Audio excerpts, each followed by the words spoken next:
Bienvenue sur cette présentation du retour d'expérience d'Iretex, une présentation proposée par la Chambre de commerce et de l'industrie de l'Ain.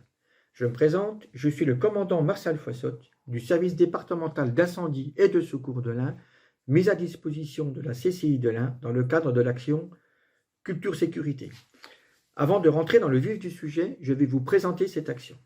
L'action Culture Sécurité, c'est agir avec les entreprises de l'Ain pour la sécurité de vos équipes et la pérennisation de votre site.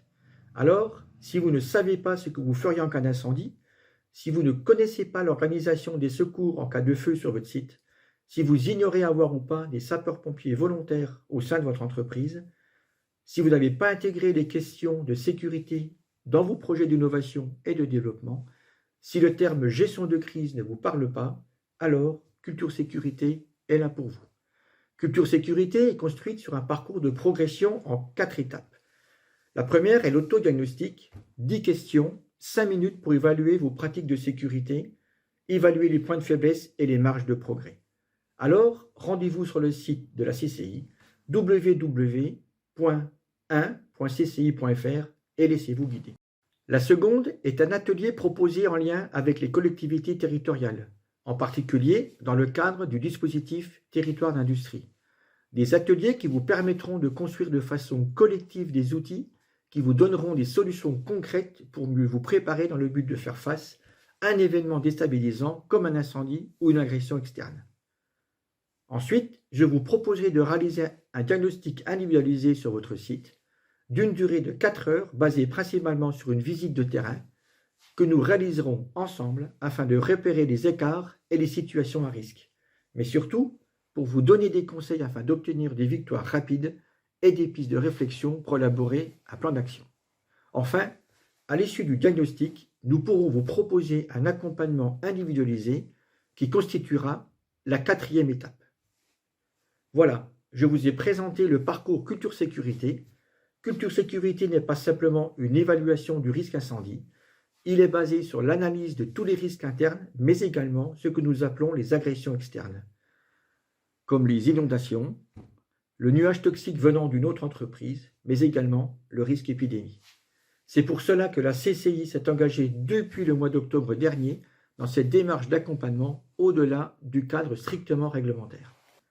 Je vais maintenant laisser la parole à Bertrand Glézal qui va vous présenter comment la CCI de l'Ain s'est organisée pour vous accompagner et vous soutenir pendant cette période d'épidémie. Merci commandant Foissotte. Je vous rappelle que les chefs d'entreprise membres de la Chambre de commerce et d'industrie de l'Ain, ainsi que l'ensemble des collaborateurs, sont plus que jamais à vos côtés, pour vous aider à trouver des réponses à vos questions et vous accompagner dans vos démarches. Pour cela, la CCI de l'Ain a réactivé sa cellule d'accompagnement conjoncture économique, qui comprend notamment un fil d'actualité pour vous informer quotidiennement des dernières évolutions et dispositifs, une enquête pour connaître et faire connaître votre situation et vos attentes, une bourse d'entraide pour vous aider à trouver des solutions de proximité, et enfin une cartographie des commerces ouverts dans l'Ain. Pour nous joindre par téléphone 04 74 32 13 00, par mail conjoncture@1.cci.fr. Merci à Bertrand Glézal pour son intervention. Abordons maintenant le rétex. Hier et aujourd'hui, vous avez dû prendre des décisions, vous réorganiser, faire des acquisitions ou pas de matériel de protection, prioriser une production, faire un choix sur les clients livrés, mettre des salariés en activité partielle et bien souvent prendre une décision dans l'incertitude. Avez-vous pris la bonne décision? Et si c'était à refaire, prendriez-vous la même décision? Si demain vous étiez confronté à un rebond de cette crise ou à une autre, comment vous vous organiseriez? Pour répondre à ces questions, une des solutions est le rétex. Alors, pourquoi réaliser des rétex? Le rétex permet de capitaliser sur la résolution de problèmes par une organisation auto-apprenante. Il s'agit de la capacité à apprendre au sein même d'une entreprise, en s'appuyant sur les conditions de la résolution de problèmes ou d'expérimentation lancées pour optimiser un processus ou un mode opératoire. L'objectif pour une entreprise est de pouvoir ancrer une culture d'organisation auto-apprenante qui progresse avec le traitement des problèmes opérationnels et l'amélioration continue. La capacité à maîtriser la culture retour d'expérience est un fort déterminant de la performance de l'entreprise. Vous l'avez compris, l'objectif du RETEX est bien de développer une culture d'organisation auto-apprenante au sein de l'entreprise. Celui-ci se construit par l'analyse des écarts, des décisions et la maîtrise de la résolution de problèmes en management opérationnel. Les préconisations et les orientations issues du plan d'action correctif serviront à faire évoluer l'organisation et les processus dans l'entreprise. Pour être efficace sur le long terme, le management de terrain doit s'approprier la culture du retour d'expérience. Pour conduire un RETEX, il faut tout d'abord un pilote. Le pilote du RETEX joue un rôle majeur dans la mise en œuvre du retour d'expérience. La nature de son rôle, à la croisée des managements opérationnels et organisationnels, en fait un témoin des problématiques opérationnelles récurrentes qui doivent faire l'objet de plans d'action. Il devra alors s'assurer de leur prise en compte dans le management organisationnel, c'est-à-dire l'évolution du système, des processus pour réduire ou éliminer les problèmes opérationnels observés. Afin d'être le plus large possible, je vais vous proposer 3 grandes parties qui seront développées lors de 3 présentations que vous pourrez suivre durant les semaines à venir. La première présentation sera consacrée à la préparation du RETEX, la seconde à sa mise en œuvre et enfin la troisième au suivi de la valorisation. Aujourd'hui, j'aborde donc la préparation. Celle-ci est composée de 8 étapes que nous allons décortiquer. L'étape numéro 1, c'est déterminer les objectifs et le périmètre du RETEX. Cette étape vise à analyser de manière générale l'ensemble de la stratégie mise en œuvre ou alors de cibler un axe particulier, un écart, une erreur ou un dysfonctionnement. L'étape numéro 2, c'est identifier les acteurs associés à la réalisation du RETEX. Ceci pour disposer d'une vision exhaustive et panoramique de la situation. Une attention particulière sera portée à associer tous les acteurs.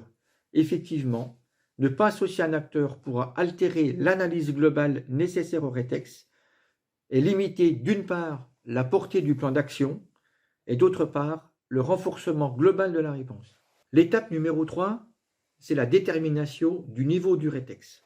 Pour déterminer ce niveau de RETEX, je vous propose de vous appuyer sur le croisement de 2 variables concernant l'événement en question. La première variable, c'est la gravité réelle ou potentielle de l'événement en termes de perturbation de l'organisation. La deuxième, c'est son occurrence. Concernant la gravité, elle peut être faible. Donc l'événement a pu être géré avec les procédures, l'organisation et les moyens habituels. Une gravité moyenne, l'événement peut être géré en adaptant les procédures, l'organisation ou les moyens habituels. Et ensuite, la gravité forte, pour cette gestion d'événements, il a fallu créer de nouvelles procédures, de nouvelles organisations ou faire appel à des moyens renforts. Concernant l'occurrence, là aussi, l'occurrence peut être faible, moyenne ou forte. Faible, l'événement se produit rarement, pratiquement jamais. L'occurrence peut être moyenne, donc l'événement se produit de temps en temps, et forte, l'événement se produit régulièrement. L'étape numéro 4, c'est la détermination des formats de RETEX. Je vous propose 4 modèles de RETEX collés sur les niveaux de RETEX déterminés précédemment. Néanmoins, le pilote est libre de paramétrer sa proposition de RETEX pour mieux l'adapter aux circonstances et aux contraintes. Le niveau 0, c'est la revue d'amélioration opérationnelle, la RAO. La RAO permet d'analyser des leçons identifiées issues d'un événement dont la gravité et l'occurrence restent faibles. Elle permet d'analyser des leçons de type opérationnel qui ne méritent pas un traitement individuel d'un point de vue coût-bénéfice.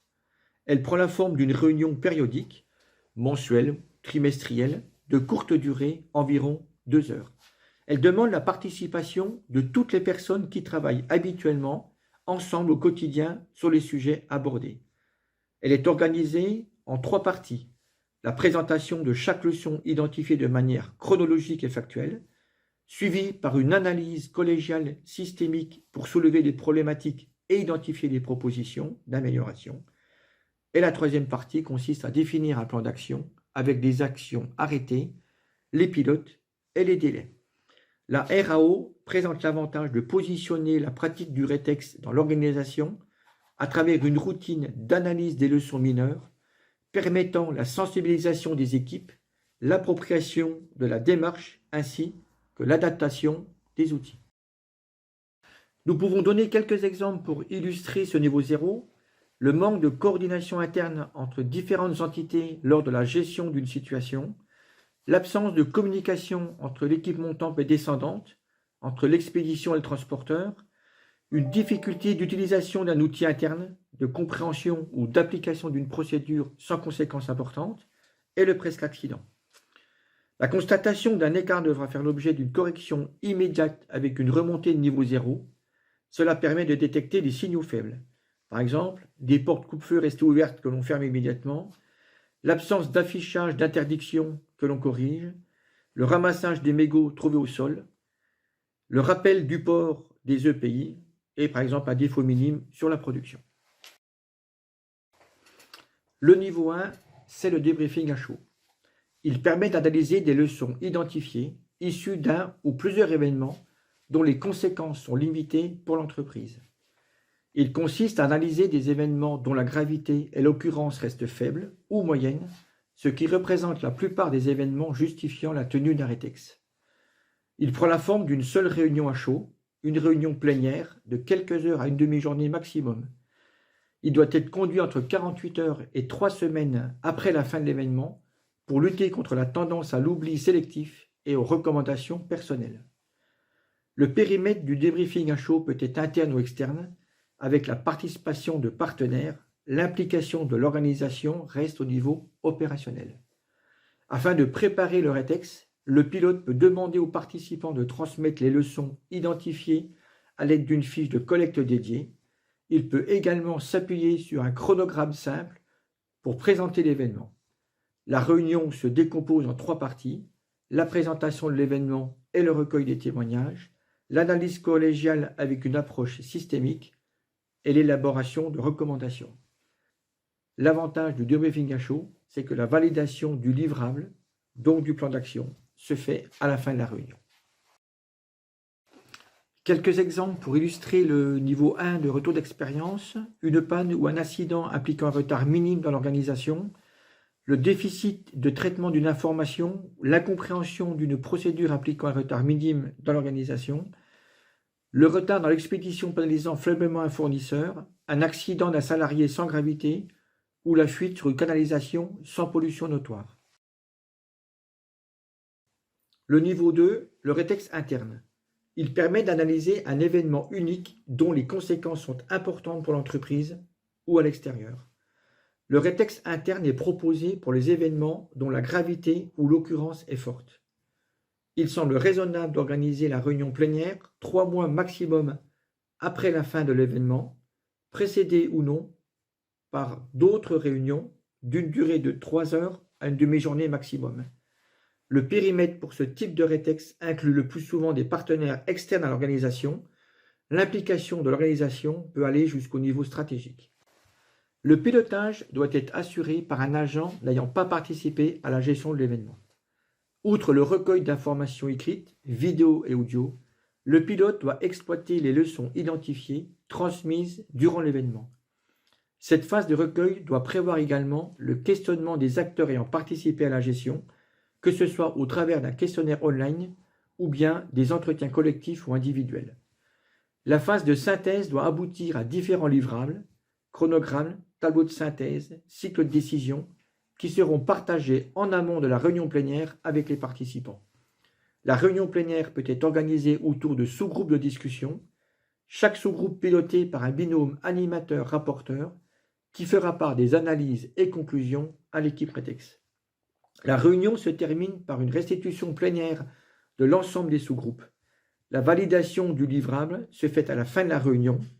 Le livrable définitif est transmis à l'ensemble des participants dans un deuxième temps, après validation de la direction, s'agissant des engagements humains et financiers. Quelques exemples pour illustrer le rétex interne: une panne, un accident, le déficit de traitement d'une information, un défaut de livraison, une absence de consigne ayant pour conséquence un retard significatif dans l'organisation, pour exemple un arrêt important de la production ou de chantier ou un retard dans l'expédition. Cela peut être également un accident très grave, un incendie important ou une fuite de produits ayant entraîné une pollution. Le niveau 3, le rétex externe.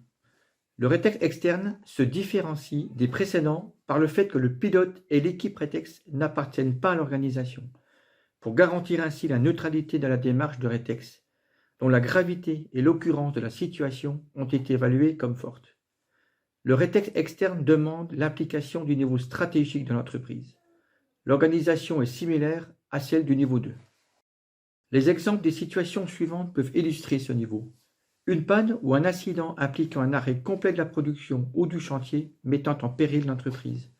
Une agression externe au site, une inondation, un incendie, une épidémie ayant touché gravement l'entreprise. Une explosion ou un incendie très important, ou alors une situation ayant conduit à déplorer plusieurs blessés. L'étape numéro 5, la détermination des ressources allouées au rétex. Suivant le niveau de rétex, il est nécessaire de dimensionner les ressources allouées à sa mise en œuvre et de mobiliser de manière pragmatique les moyens nécessaires à sa coordination.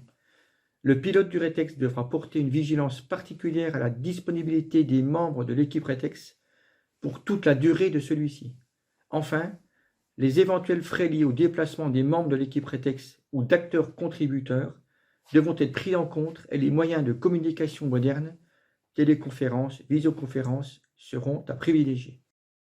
L'étape numéro 6, c'est l'élaboration du calendrier de mise en œuvre. La mise en œuvre d'un rétex implique la réalisation d'un rétroplanning. Le pilote du rétex devra rester vigilant concernant la période de réalisation du rétex post-leçon ou événement pour ne pas excéder une période à distance de 3 mois et d'1 semaine pour le rétex à chaud. La durée totale de réalisation du rétex ne devra pas excéder une durée de 3 mois également. L'étape numéro 7, c'est la désignation du pilote et la rédaction d'une note de synthèse au commanditaire. Le référent rétex rédige une note cadre pour sa direction ou son encadrement hiérarchique afin de proposer la réalisation d'un rétex et recueillir les arbitrages nécessaires. La note cadre précise notamment la description synthétique de l'événement, les problématiques rencontrées en faveur de la réalisation d'un rétex, la proposition méthodologique de réponse en détaillant les objectifs, le pilote du rétex, le calendrier de mise en œuvre, le périmètre du rétex ainsi que son format, et enfin les ressources allouées, ressources humaines et financières. Une attention particulière devra être portée à la neutralité du pilote dans le cadre de sa désignation. L'étape numéro 8, c'est informer les contributeurs et préciser les modalités d'organisation du rétex.